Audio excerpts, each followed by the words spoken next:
কেউ কেউ বলে চুরিবিদ্যা মহাবিদ্যা, যদি না পড়ো ধরা। আবার কেউ কেউ বলে চুরিবিদ্যা মহাপাপ। আমি তো বলি আম চুরি করলে কোনো পাপ লাগে না, ওগুলো একটু চুরি করাই যায়। না না, এই হলুদ মাখানো আমগুলো চুরির আম না, এগুলো কাকা বাজার থেকে কিনে এনেছিল আচার বানানোর জন্য।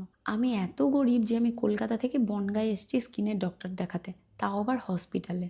12টার সময় বাড়ি থেকে বেরিয়েছিলাম হসপিটালের জন্য, গিয়ে দেখি না অন্য দিনের থেকে যথেষ্ট ভিড় কম। অন্য সময় আমরা সকালে যাই, আজ একটু বেলায় গিয়েই বোধহয় ফাঁকা পেয়েছিলাম। এই যে আইসক্রিমটা দেখলে, এটা আমার এত ফেভারিট যে বাড়ির ওপরে যখন এই আইসক্রিমের গাড়ি আসে আমি 3-4টে একসাথে নিয়ে রেখে সারা দিন ধরে খাই। অন্য আইসক্রিম কাকুগুলো ফ্যাক্টরি থেকে আইসক্রিম নিয়ে পাড়ায় পাড়ায় বিক্রি করেন, তবে ইনি কিন্তু নিজের হাতেই বানান, দই এলাইচি আর সন্দেশ দিয়ে। অন্যদের কাছে 2-3টে ফ্লেভার থাকে, কিন্তু এনার কাছে একটাই থাকে। এত ভালো খেতে, সেটা তোমরা না খেলে বুঝবে না। যদি কেউ কখনো বনগাঁ হসপিটালে যাও, অবশ্যই এনার কাছে আইসক্রিম খেয়ে দেখো। মানুষটা এত ভালো, যাকে পারে তাকে ফ্রিতে আইসক্রিম বিলিয়ে দেয়।